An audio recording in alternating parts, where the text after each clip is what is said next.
Assalamualaikum warahmatullahi wabarakatuh. Berjumpa kembali dengan saya.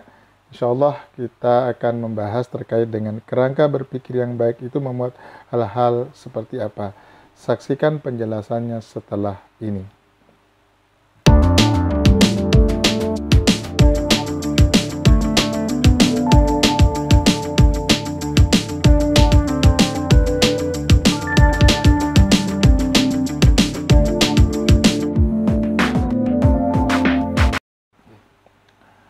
Kerangka berpikir yang baik tentu harus memuat hal-hal tertentu. Hal-hal apakah yang harus termuat di dalam kerangka berpikir yang baik? Yang pertama adalah variabel yang akan diteliti harus dijelaskan. Jadi sebelum kita membuat kerangka berpikir, ya tentu kita sebagai seorang peneliti harus menjelaskan variabel itu. Maka penjelasan variabel itu bisa kita lakukan di bab 1 di definisi operasional.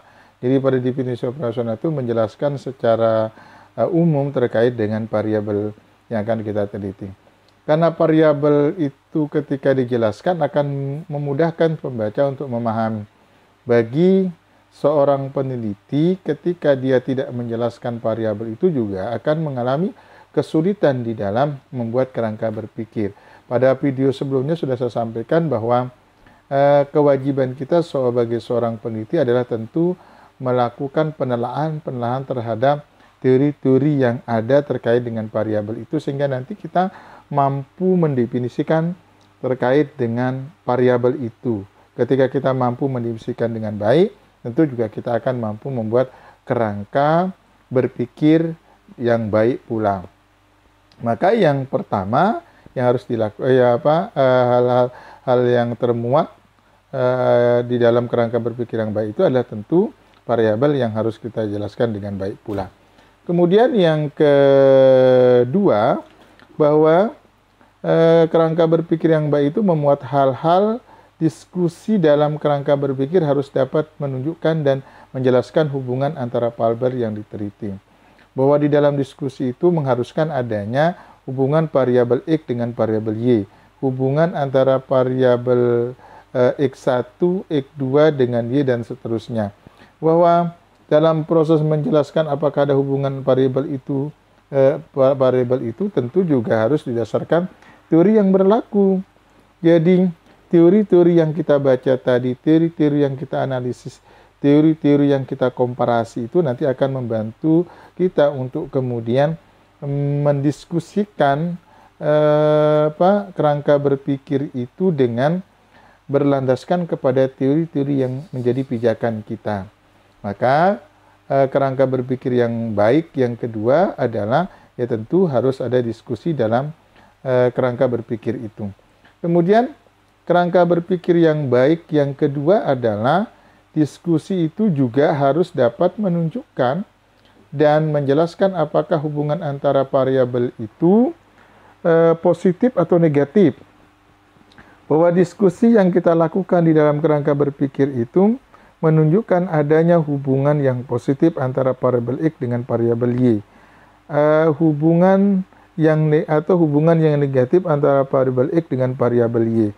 Tergantung bagaimana kemudian kita nanti mampu menelaahnya berdasarkan hasil bacaan-bacaan yang telah kita telaah dan kita analisis serta kita komparasi di dalam dasar-dasar teori yang kita baca tersebut. Atau sebaliknya misalnya hubungan itu menunjukkan interaktif atau timbal balik, atau adanya hubungan simetris, atau ada hubungan kausal atau interaktif tadi ada hubungan timbal balik. Ya tentunya diskusi ini juga didasarkan dengan teori atau bacaan-bacaan yang sudah kita lakukan. Tidak mungkin kita mampu melakukan diskusi terhadap kerangka berpikir itu kalau kemudian dasar kita tidak berangkat dari dasar teori-teori yang sudah kita pelajari, sudah kita analisis, sudah kita perbandingkan sebelumnya. Kemudian kerangka berpikir yang baik yang kedua harus memuat, yang keempat harus memuat kerangka berpikir tersebut harus dinyatakan dalam bentuk diagram. Biasanya atau pada umumnya dalam skripsi tesis, disertasi, ketika itu penelitian kuantitatif, maka tentu kerangka berpikir itu harus dinyatakan dalam bentuk diagram. Jadi nanti penjelasannya dalam bentuk diagram itu akan mudah dipahami. Jadi dia bukan berbentuk narasi. Kalau dia berbentuk narasi agak susah dipahami.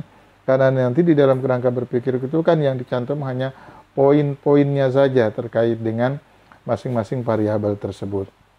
Nah, ini 4 hal yang harus termuat di dalam kerangka berpikir yang baik. Mudah-mudahan ini menjadi acuan kita untuk kemudian membuat kerangka berpikir yang baik. Demikian yang bisa saya sampaikan. Kita akan lanjutkan pada video berikutnya dengan materi-materi selanjutnya yang masih berkaitan dengan seputar penelitian. Demikian saya akhiri. Assalamualaikum warahmatullahi wabarakatuh.